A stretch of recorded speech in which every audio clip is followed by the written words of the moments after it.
Comment réussir sa communication avec son entourage? Ça, c'est une question hyper pertinente, surtout si vous êtes un entrepreneur, surtout si vous travaillez avec des collaborateurs et que régulièrement, vous devez pouvoir vous entendre avec ces personnes, gérer certains litiges, certains différends et même parfois certaines crises. Ce que vous devez retenir, c'est qu'en communication, il y a un élément fondamental qu'il ne faut jamais oublier, c'est que les opinions sont comme des clous.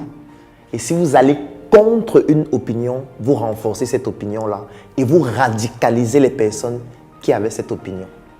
Je vais prendre un exemple. Vous avez par exemple votre copine qui s'habille un matin, elle met une très belle robe selon elle et puis elle met un très beau sac. Elle vient auprès de vous, elle vous dit vraiment chérie, je suis en train d'aller au travail et directement vous lui dites mais ta robe elle est hideuse. Comment est-ce que tu peux porter une robe aussi stupide? Il faut aller me changer ça rapidement. Alors qu'est-ce que vous venez de faire?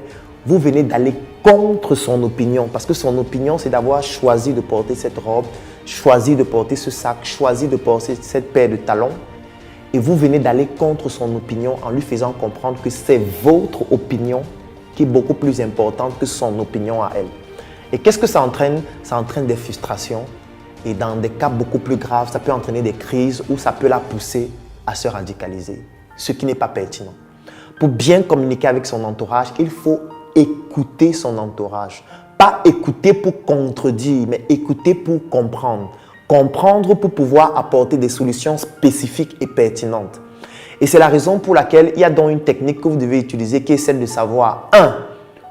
Pourquoi est-ce que mon entourage se comporte de telle façon?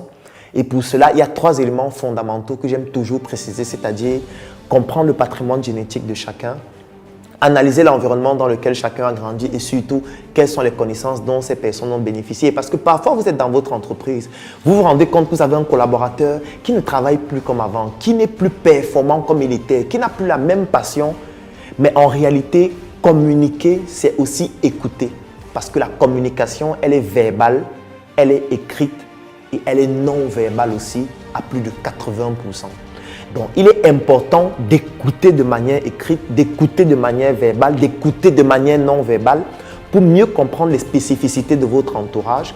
Écoutez pour comprendre et dès que vous avez compris, ne jamais juger. Et quand je parle de juger, c'est la dimension négative parce qu'on peut juger positivement aussi. Donc, il ne faut jamais juger négativement la vie de quelqu'un. Il faut toujours accepter son opinion parce que son opinion peut découler de ses frustrations. Son opinion peut découler de son environnement. Son opinion peut découler de son patrimoine génétique. Son opinion peut découler de son statut social et économique. Donc, vous n'avez pas qualité pour juger négativement cette opinion-là. Vous avez qualité pour écouter cette opinion, comprendre cette opinion, essayer de pouvoir poser des questions pertinentes, globalement ouvertes, c'est-à-dire des questions auxquelles on ne peut pas répondre par oui ou par non parce que ça permet un développement beaucoup plus accentué. Et enfin, vous devez pouvoir apporter des perspectives de réflexion et non des perspectives pour pouvoir imposer aux autres comment ces personnes doivent faire. Donc, si vous voulez améliorer votre communication avec votre entourage, 1, il faut les comprendre. 2, il faut les écouter. 3, il faut comprendre après avoir écouté et en prenant en considération le fait que l'écoute est verbale, écrite et non verbale. Et 4, il faut toujours proposer des perspectives de réflexion et permettre à ces personnes de pouvoir les aider dans la dynamique de pouvoir améliorer les situations et faire en sorte que ces personnes comprennent naturellement que vous êtes ce leader-là qui permet de pouvoir résoudre des problèmes et à qui on peut se confier en toute confiance parce qu'en général, ce sont des personnes qui ne jugent pas.